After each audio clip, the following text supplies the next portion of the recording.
waxaan ka hadlaa marka lesson unit 1 waxaan ka hadli doonaa system analyze and design oo ka hadlaa unit 1 ka waay haye system maxaa la what is system lesson 1 what is system what is system ayo ka hadlaa lesson 1 hada aragto what is system waa maxay system what is system system maxaa la the term system ereyga system is originally asal ahaan la derived from wuxuu ka imaaday Greek word waa erey Greek ka imaaday systema the other name of system sheega dil u systema ereyga system waxa magaca kale oo leeyahay maxaa waaye systema ayaa loo yaqaanaa which kaasoo indicates muujinaya maxaa muujinaya structured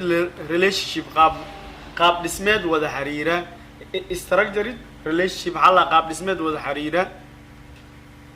among functions units qaab dhismeedkaas oo ka dhaxeeya qaab dhismeedku wuxuu ka dhaxeeya systemka dhexdiisa iyo qaab dhismeedkaas way wada xiriiraan marka or ama components waxyaabaha gudaha systemkaaga ku jira ayaa laga hadlaa components waxyaabaha systemkaaga ku jira marka